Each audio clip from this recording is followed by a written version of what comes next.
And welcome. We are along with Ron Huber of Huber Accounting and Income Tax Services here in Malden. And Ron's going to spend some time with us today to talk about the new tax law that went into effect in 2018, coming into tax season now. Very busy time for all the tax filers out there and the changes that you can look forward to in the new tax law. So, Ron, what can people expect out of the new tax law for this preparation season? Well, Tyler, there's a lot of changes this year, and that's the reason I wanted to come up and make sure that everybody's aware of some of the major changes that they've had this year. Is one of the biggest tax law changes that they've had in 50 years, probably. So I know there's a lot of people out there that prepare their own taxes and don't necessarily seek the advice of a professional. And there's some things that they really need to be aware of, otherwise it's going to cost them some money on their tax returns. And for the most part, they're all positive changes. That's always good to hear.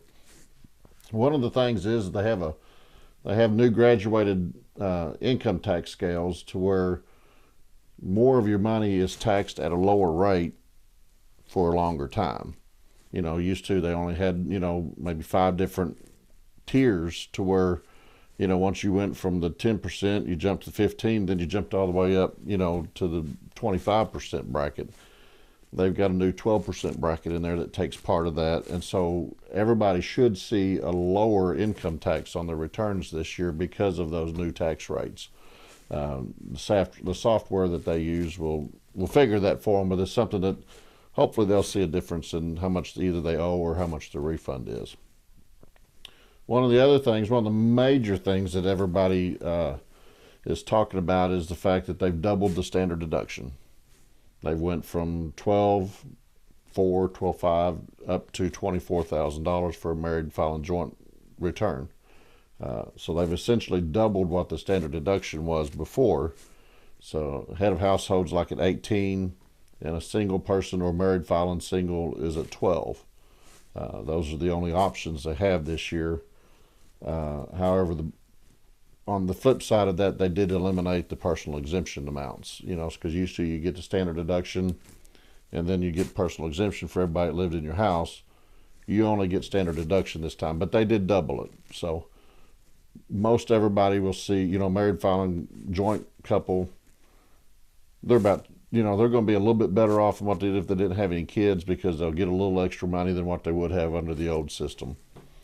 Those who have multiple children, the standard deduction was going to cut them out a little bit on what they would get for deductions, but Congress turned around and made it up for them on the child tax credit, and that's that $1,000 a year for each child under the age of 17. You used to lose it when they turned 17. You didn't get it any longer. They've doubled that now, so for every child under 17, you get $2,000. And then they've also increased it to where if you have a child who doesn't qualify for the under 17, you can still get $500 for them. So that's pretty decent money for those that should help boost up their returns. Okay, so a lot to unpack there. Like you said, a lot of changes with the law. I know itemized deductions. People take advantage of those. So what's that looking like for this season? Well, the itemized deductions is something that around here it's not going to make a huge difference on our filers. The people who have high income tax states, New York and California, there's a big uproar over that in those states. But around here, most practitioners only seen a very small percentage of their taxpayers itemize, and that's where you take your mortgage interest, your state taxes, your donations, and medical.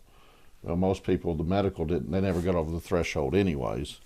They have put some limitations on those other itemized deductions, but before it was take the itemized deductions or the standard deduction, whichever benefited you the most. Well, since they've doubled the itemized or the standard deduction, you got to have over $24,000 before it's beneficial to itemize. It's not necessarily that this penalizes you. They're just giving you a bigger standard deduction, cost of living increase, whatever you want to call it. So it actually helps a lot of people out, and I would say probably 5% of my returns were itemized deductions before. It probably goes down to maybe 1% now.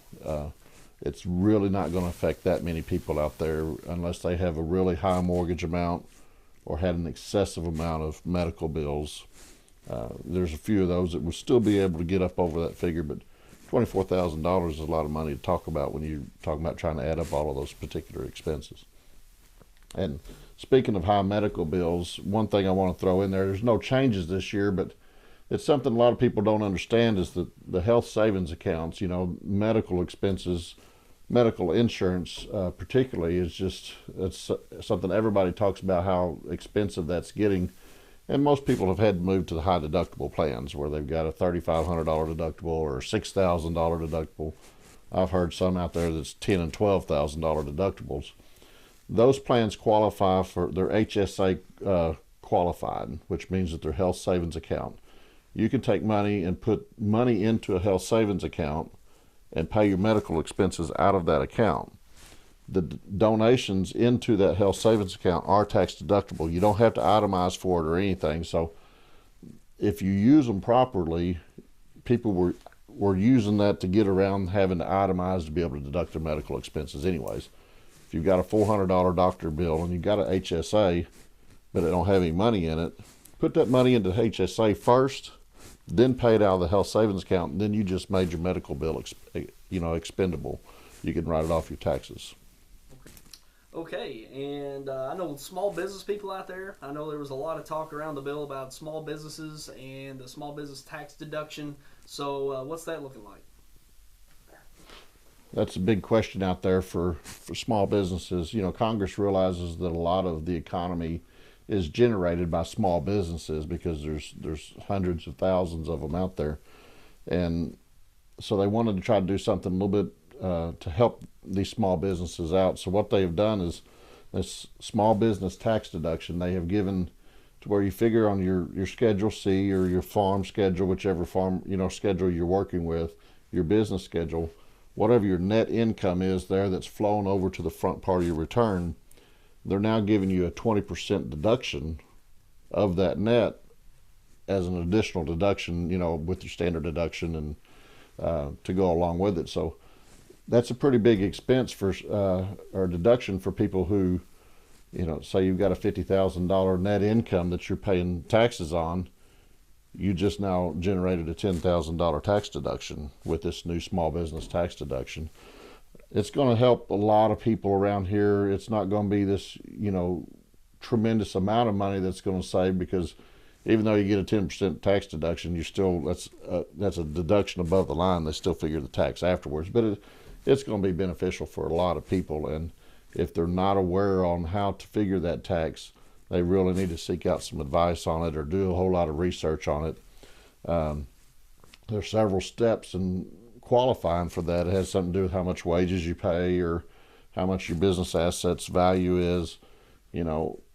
It's kind of complicated, but luckily they have an exemption to where if your income's under a certain amount, you automatically qualify. You don't have to do all those extra calculations. And we went through several in my tax classes, and thankfully everybody around here for the most part will qualify for that exemption and just be able to take the deduction.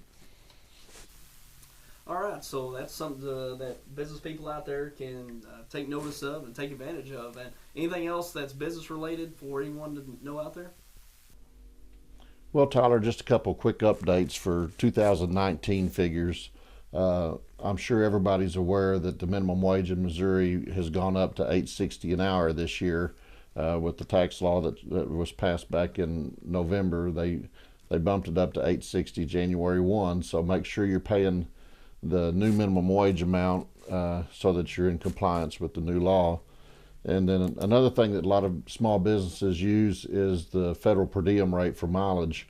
That has bumped up to 58 cents a mile. So that's the business miles that you or your employees are driving for your business, and that's a reimbursable amount that you either get to take that off your taxes if you're the owner, or you can reimburse your employees up to 58 cents per mile for the mileage that they drive for your business.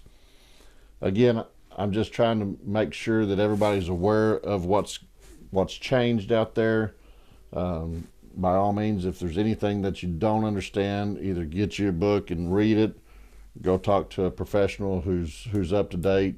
Make sure that either you're up to date or your tax preparer is, because there's a whole lot of changes out there, and you don't want to miss out on any of those deductions.